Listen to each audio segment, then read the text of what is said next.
Hello friends, कशा आहात तुम्ही? मी शीतल शिंदे स्वागत करते तुमच्या सर्वांचं आपल्या चॅनलमध्ये, ज्याचं नाव आहे आम्ही दोघी जावा. तर मगाशी आता म्हणजे बाजारामध्ये गेलो होतो, म्हणजे कालच्या व्हिडिओमध्ये तुम्ही बघितलं असेल, रुपाली आणि मी बाजारामध्ये गेलो होतो. तिकडून मग भाजी वगैरे घेऊन आले. त्यानंतर आज बनवणार आहे मी ह्या व्हिडिओमध्ये बनवणार आहे मी डाळ बनवणार आहे फक्त, कारण 2-3 दिवस झालं चिकन मटन होतं आहे, म्हणजे चिकन मच्छी होते, त्याच्यामुळं म्हटलं की आज फक्त डाळ बनवावी. तर त्यासाठी मी ह्याची डाळ बनवणार आहे, कारण वेदांतला आवडते मसूरची डाळ जी आहे ती वेदांतला आवडते, त्याच्यामुळं मग त्याच्यासाठी ती डाळ बनवणार आहे. तर तुम्हाला मागच्या व्हिडिओमध्ये मी सांगितलं होतं की भाऊजींचं आताचं काही सिच्युएशन चालू आहे ती, तर त्याच्यावरच अजून थोडंसं मला बोलायचं आहे. आणि म्हणजे कसं आता भाऊजी गावाला असल्यामुळे म्हणजे आम्हाला काही जास्त त्यांच्या वागण्याचा फरक वगैरे काय दिसत नाही किंवा कळत नाही. आम्ही तिकडं असल्यामुळे, वेगळं असल्यामुळे, पण एकत्र असल्यामुळे तो जाणवतो, खूप जास्त प्रमाणात जाणवतो. तरी आम्ही त्यांना समजवण्याचा प्रयत्न करतो, समजून सांगण्याचा प्रयत्न करतो की हे तुम्हाला आता ह्या गोष्टी इथं सोडून दिल्या पाहिजे, तर आता पुढचं तुमचं जे आयुष्य आहे त्याच्याकडे लक्ष दिलं पाहिजे. जर आता तुम्ही लक्ष दिलं नाही तर तुमचं हे म्हणजे तुम्ही तुमचं आयुष्य स्वतःच्या हाताने हे करून घेताय, म्हणजे तुम्हाला कळतं मी काय म्हणते ते, स्वतःच्या हाताने तुम्ही तुमच्या आयुष्याचं हे करून घेताय. आता ज्या गोष्टी झाल्या गेल्या त्या गोष्टी धरून ठेवल्याने काय होणार आहे, त्या गोष्टी तिथल्या तिथंच सोडून दिल्या पाहिजे. समोरची व्यक्ती जर मूव ऑन झाली असेल तर आपण त्याच गोष्टीच्या मागं लागून तरी काय करणार आहे. तर रुपालीला म्हटले ते की रुपालीने पण सांगितलं सगळ्यांना की असे भाऊजी म्हणत आहेत की मला नाही विसरून, म्हणजे विसरता नाही येत काही गोष्टी. तर काही गोष्टी अशा असतात ना, चांगल्या गोष्टी नाही विसरल्या तरी चालतात, चांगल्या गोष्टी तशाच आपण मनात ठेवतो साठवून आठवणी म्हणून. पण वाईट गोष्टी ठेवून काय उपयोग आहे मनात? वाईट गोष्टी मनात ठेवल्यानंतर त्याचा त्रासच होणार आहे, बरोबर. आणि पुढं इन फ्युचरमध्ये जे आपल्याला त्या गोष्टींचा त्रास होणार आहे त्या गोष्टीची आठवण का काढायची, त्या गोष्टी जपून का ठेवायच्या. तर रुपालीने सांगितलं होतं की भाऊजी ते जे व्हिडिओ जे आहेत, जे तुमचे एकत्रीचे आहेत म्हणा, तर ते आता त्याचा काही उपयोग नाही आहे, ते तुम्ही डिलीट वगैरे करून टाका, किंवा त्याचं काय आता हे नाही आहे, तुम्ही डिलीट करा आणि तुम्हालाच पुढे त्याचा त्रास होणार आहे, बरोबर. तर ते म्हटले की नाही ते व्हिडिओ म्हणजे तुम्ही हे करा, म्हणजे नाही का आता ते ब्लॉक तर झालेलेच आहेत सगळीकडनं.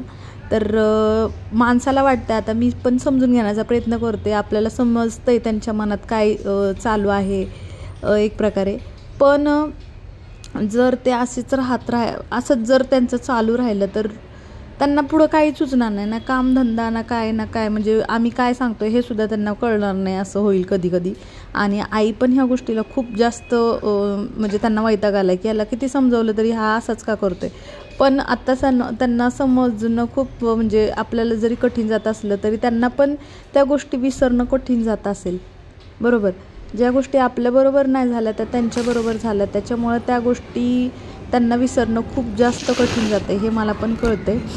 आणि समजून सांगणं आपलं काम आहे, पण शेवटी नाही ऐकलं तर मग आपण काय करणार आहे. आणि आई पण म्हणजे आई सांगतात, सगळे सांगतात कामाला जा, हे कर ते कर, त्या गोष्टीचा जास्त विचार नको करू, की आता काय उपयोग आहे ना त्या गोष्टीचा. तर इकडं आलं तरी तेच असतं त्यांचं, तिकडं गेलं तरी तेच असतं. आणि म्हणजे किती वेळा समजून सांगितलं तरी पण त्यांच्या त्या गोष्टी मनातून जात नाहीत, त्या आठवणी मनातून जात नाहीत. त्याच्यामुळे ना की घरचे पण वैतागलेत की तू आता म्हणजे कामाला जायला लागलास की मग तुझ्या मनातून त्या गोष्टी हळूहळू जातील, हळूहळू विसरशील, बरोबर. आणि हे होतंच, कालांतराने ह्या गोष्टी होतच असतात, बरोबर. तर प्रत्येक गोष्ट ही म्हणजे चांगली गोष्ट आयुष्यात कायमस्वरूपी राहत नाही आणि वाईट गोष्टी कायमस्वरूपी राहत नसते. आणि काळ जो असतो तो त्याच्यावरती औषध म्हणून काम करतो, वाईट गोष्टींवरती, वाईट आठवणीवरती, जे अगोदर आपल्या पूर्वजन्मामध्ये पूर्व आयुष्यामध्ये घडलेले, त्याच्यावरती हा काळ हाच एक चांगला उपाय आहे, चांगलं औषध आहे. आणि आपण ह्याच्यानेच म्हणजे आता समोरची व्यक्ती माणूस जीव गेलेलं, म्हणजे आपल्याला सोडून, जगातून सोडून गेलेल्या व्यक्ती अचानक जातात, त्या व्यक्तींना आपण विसरतो, पण हे तर आपल्या हातातच आहे ना. मग आपण पण केला पाहिजे विचार, आपल्या पण काही चुका असतात, समोरच्याच्या काही चुका असतात, त्याच्यामुळे आणि जे झालं आहे ते चांगल्यासाठीच होतं आहे म्हणायचं आणि पुढे जायचं, निघून जायचं. कारण त्याच गोष्टी धरल्या तर मग तो अजून जास्त त्रास होतो आहे, ते अजून जास्त आठवणी आठवतात. आणि हे कोणाला जास्त त्रास नाही होणार, हे त्यांनाच होणार आणि त्यांचा त्रास बघून आपल्याला जास्त होणार, बरोबर. त्याच्यामुळे त्यांना आम्ही भरपूर वेळा सांगतो आहे की तुम्ही असं नका करू, असं वागू नका, असं हे नका, असं ते नका, म्हणजे खूप चांगल्या गोष्टी सांगत असते. पण त्यांना काय वाटतं आहे आता, त्यांना चिडचिडपणा होतो आहे आता, की आम्ही जे सांगतो आहे ते त्यांना हे नाही होत, पचत नाही आहे असं म्हणू शकतो आपण. आम्ही ज्या चांगल्या गोष्टी सांगतो त्या त्यांना पचत नाही आहेत, किंवा त्यांना राग येत असेल त्या गोष्टीचा, की हे का सांगतायत उगाच, मला नाही ते करायचं, किंवा मला त्या गोष्टी नाही, मला ते आठवणारच आहे. हो, आठवणार आहे, पण आपण प्रयत्न तर केला पाहिजे विसरण्याचा. जर आपण प्रयत्नच नाही करणार, त्याच गोष्टी धरून ठेवणार, तर मग तो पुढं आपल्याला खूप जास्तच आपल्याला त्रास होणार आहे. आणि आपल्यामुळं आपले आईवडील, आपले भाऊ, आपले सगळे नातेवाईक जे असतील ते आपण दुःखी आहेत म्हणून ते पण होत आहेत दुःखी, ती गोष्ट पण वेगळी. तुम्हाला त्रास होतोय ती गोष्ट वेगळी, पण आपल्यामुळं आपल्या अशा परिस्थिती बघून आपल्या जवळच्या व्यक्ती पण दुखावल्या जात आहेत.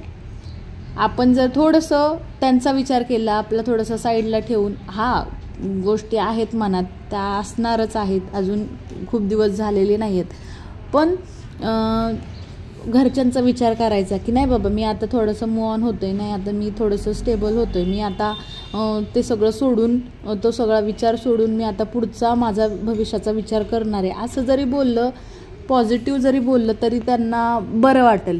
पण नाही, मला ते असं होणारच नाही, मला ते आठवणच येत राहील, मला ते तसंच होणार, मला असं जर बोललं तर मग त्यांचं तरी काय राहणार आहे, त्यांचं तरी त्यांच्या पण मनात त्याच गोष्टी येणार आहेत की आपलं लेकरू बाबा खुश नाही आहे. कळतंय सगळ्यांना, सगळ्या गोष्टी कळत असतात, पण ज्याने त्याने ज्याच्यावरती उपाय शोधले पाहिजेत, बरोबर का नाही. आणि ह्या कुठेतरी गोष्टी भाऊजींना समजत नाही, ते त्यांचा वेळ सध्या खूप वाया घालवत आहेत, खूप. माणसाला एक क्षण महत्त्वाचा असतो, पण त्यांना त्या क्षणाची, त्यांना त्या वेळेचा काहीच उपयोग पण होत नाही आहे आणि त्याची काय व्हॅल्यू आहे असं पण नाही वाटत आहे.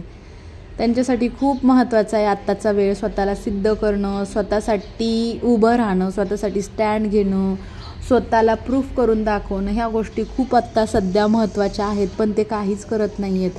आणि ह्या गोष्टीचा आम्हाला पण खूप वाईट वाटतं की ते का करत नाहीत. पण त्यांच्या गोष्टी पण त्यांच्या मनाने असणार, त्यांचं पण मन साथ देत नसेल, आहेत अशा गोष्टी. आपल्याला असं वाटत असेल, पण त्यांना दुसरंच काहीतरी वाटत असेल, असं पण असेल. पण आता काय करू शकतो, जे झालं गेले त्याला तिथल्या तिथं सोडून दिलेलं चांगलं, नाहीतर इन फ्युचर आपल्याला त्याचा अजून त्रास होणार. आणि आत्ताच जर ऐकलं नाही तर पुढे जाऊन खूप उशीर पण होऊ शकते, बरोबर का नाही. ज्या त्या गोष्टी आपल्या आयुष्यात चांगल्यासाठीच होत असतात,